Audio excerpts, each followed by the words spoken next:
just got all of these potatoes harvested, and instead of just letting this all sit and probably have weeds grow through all the holes, we are going to plant some squash or pumpkins. This is the sugar pie pumpkins that did so well in our garden last year, so I was sure to save seed from them, and we are going to go ahead and plant them out and see what they do. This is kind of an iffy time if they'll do it, but I'm hoping that this will be a success. Okay, so since we got all of the potatoes pulled out of here, we are going to go ahead and plant this with some Amish pie pumpkins. We grew these last year and they did so good for us.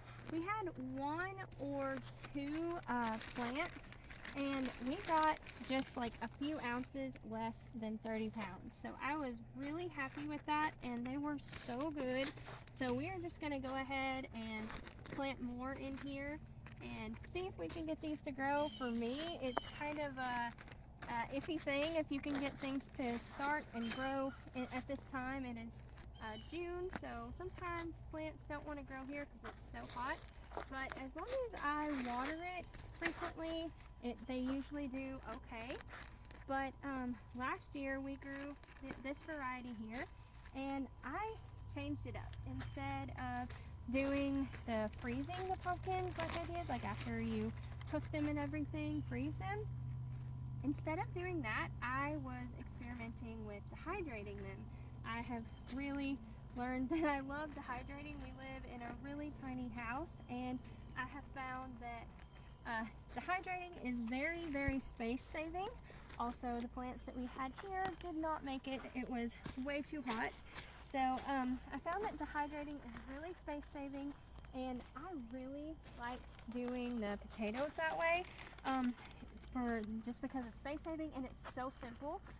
A lot of the recipes that I have don't even call for like a full can or like the 2 cups of pumpkins that you get in the store. So I found that I could just get the dehydrated or do the dehydrated pumpkins, and you can basically make as much or as little as you need, so you don't have like all this left over.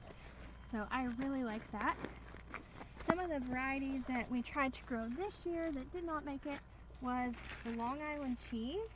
It is really neat. It's one of those ones that has to sit and cure, but they will last on the shelf, like literally without a root cellar or anything special like that, for probably a year at least.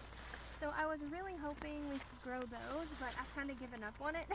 I'm just going to try and stick with this one. I may try again next year, but right now I'm just trying this one and we'll see. It done really good, and honestly, this one has such good flavor. It is one of my favorites, and I've never had the other one, so I'm not sure about flavor on it, but I sure hope that we get lots of pumpkins.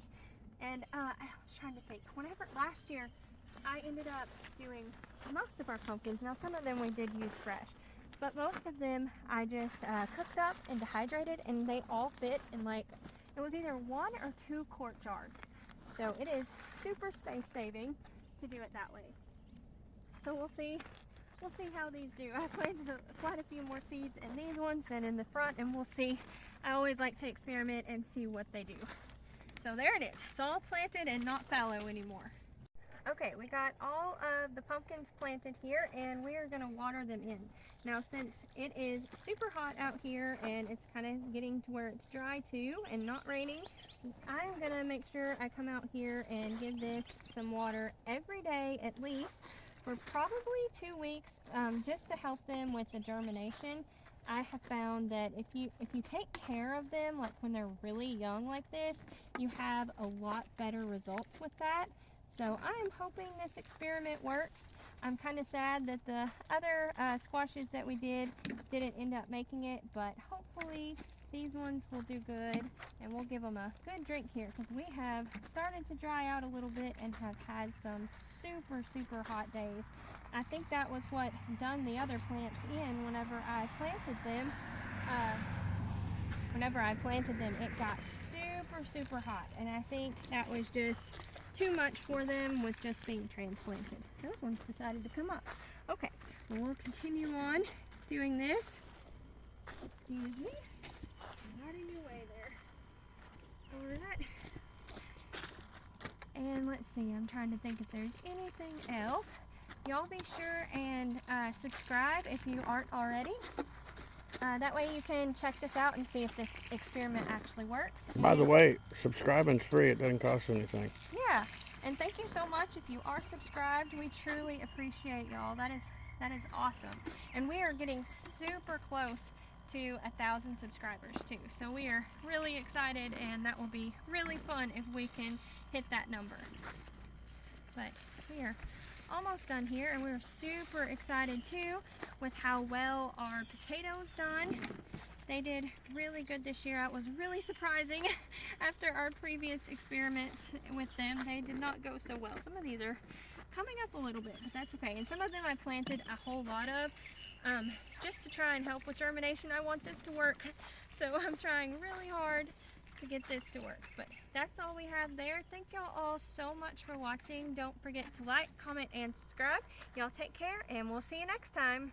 Bye.